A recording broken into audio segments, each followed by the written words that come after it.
Hello everybody, my name is Rachel and welcome to a weekly reading wrap-up. This is the week when I listen to everything on audiobook.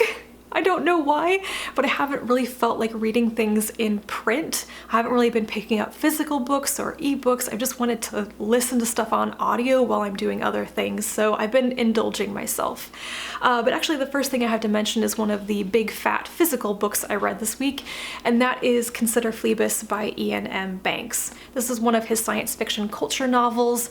I enjoyed it. There were some real high points to it, but there are also some reasons why it dragged a little bit in the middle for me. I'm not going to talk about it too much here because I have filmed a separate video on that where I go into much more depth on what I liked and disliked, but on the whole, as I say every time I read one of these books, I should read the culture novels much faster than I actually do. After that, I read The Future by Neil Hilborn. This is his second poetry collection. I read his first, Our Numbered Days, I think at the beginning of the year, and I really enjoyed it. He's more of a spoken word poet, and some of his performances have gone like viral on YouTube, which is how I discovered his work. I really enjoyed Our Numbered Days, but pretty much nothing in The Future worked for me. I do really think that Hilborn's stuff is written to be performed out loud, and I think that elevates the pieces. So reading them in print like this isn't necessarily the best way to consume them, I suppose, to appreciate them. And I really felt that with this particular collection. But on the whole, what the poems are about, what he's talking about, it felt a bit repetitive, and it felt like I was very disconnected from the topics and couldn't appreciate them. So this was mostly a miss for me, but it wasn't a bad collection by any means. After that, everything I read was on audio. So the next thing is The Glass Universe by Dava Sobel. This book looks at the people who are working at Harvard Observatory from the 1880s through the 1920s, mainly focused on the women who worked there, because unusually for the time, about half of the workforce at the Harvard Observatory were women, really famous women like Annie Jump Cannon, Mina Fleming, and Cecilia Payne. The women were mainly working on photography plates. Harvard was like amassing this collection of photographs of the stars, and they were classifying and cataloging the stars. So creating a classification system from scratch and then cataloging all the data and making it available. And that work meant that many of these women were kind of trailblazers, and they were creating a system or multiple systems that were going to be adopted by pretty much the entire field of astronomy. And a lot of these women were making their own discoveries. They were discovering binary stars, variable stars, and they were getting credit for their work and for their discoveries. I had known in vague terms about some of the women who worked there. I'd heard of Annie Jump Cannon and Cecilia Payne before, but I didn't know more about the context. And one of the things that I found most interesting is something that Sobel says at the end of this book, that there's this misconception that the women working at Harvard were given scut work, that they were not particularly paid well, they weren't really appreciated or valued, and that is not true. They were very much valued, they were given credit for their work, they were lauded and commended for their work at the time. It's only after the fact that they have been more written off. It was in a weird kind of way a golden age, a golden spot for women working in astronomy around the turn of the century. So I thought it was really interesting to learn more about the history of Harvard Observatory and the work going on in the field at the time, the creation of this catalog of the stars and the classification system. I'd never known any of this stuff. So this was really cool, a nice little slice of history. After that, I listened to The Big Ones by Dr. Lucy Jones. This is about some of the worst natural disasters and catastrophes in human history and what we learned from them. I did not know anything about Jones when I started reading this, but when I looked her up about halfway through, I suddenly realized why she wrote this book and why she was narrating it on audio. She is a very, very well-known seismologist who's really advocated advocated for more preparation for earthquakes in California, and she's very well known for that and for like speaking in public about it. So this was a fascinating and terrifying book. And it does, like, every chapter breaks down a really terrible natural disaster in history, how it happened, what we learned from it, and just kind of the cascade effect of how were these the truly big ones and what sets them apart from the more everyday volcanic explosions and everyday earthquakes.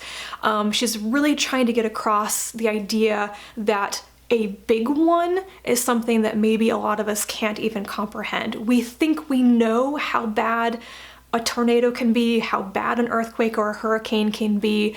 We don't really comprehend the magnitude, the exponential magnitude of the really, really bad ones. This really made me think about what catastrophes are possible where I live.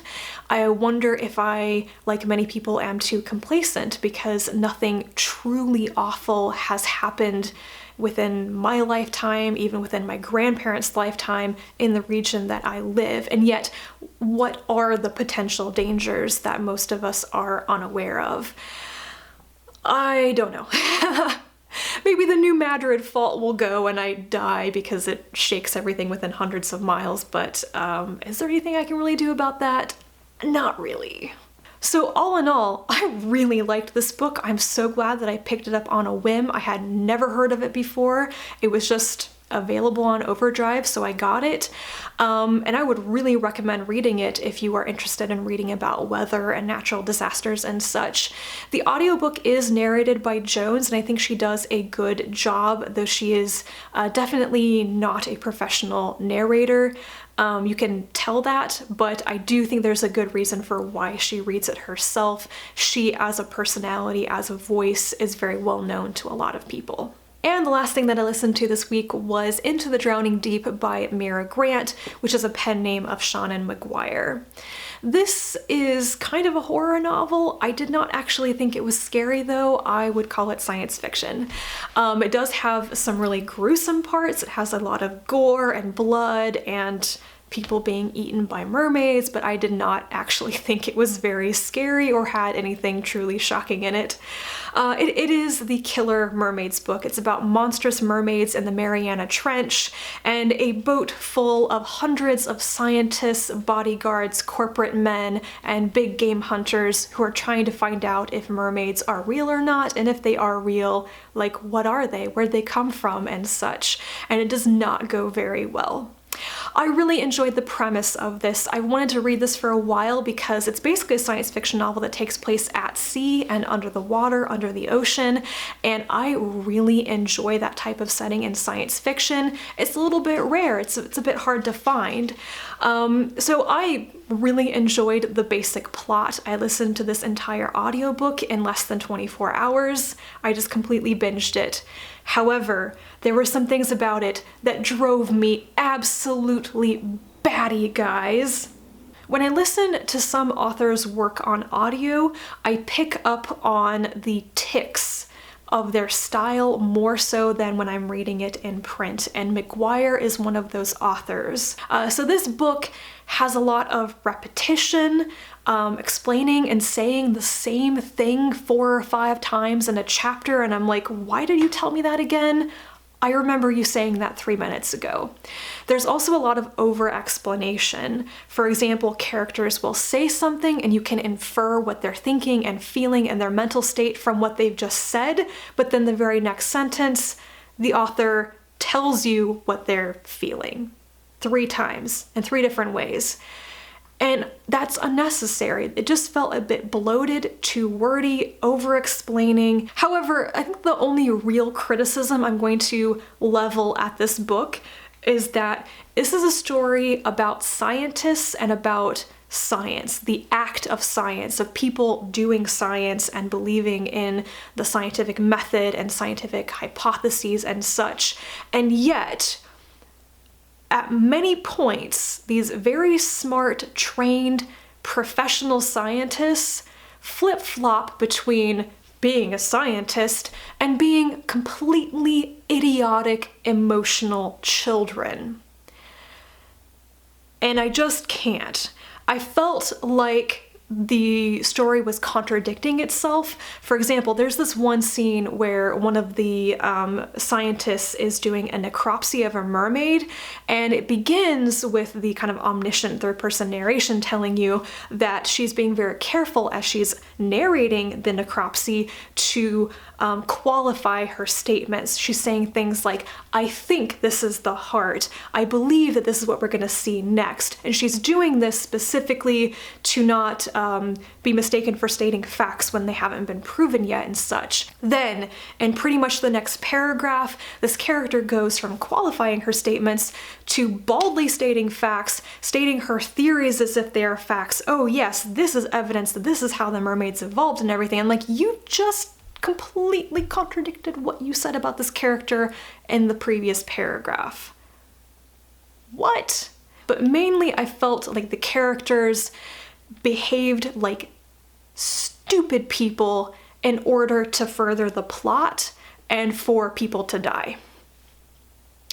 And I can't take that. And I do not like it when scientists as characters in fiction are portrayed very, very unrealistically when I know the author should know better. I know that Shauna McGuire knows better. So anyway, I did enjoy it, but there are parts of it that really irritated me.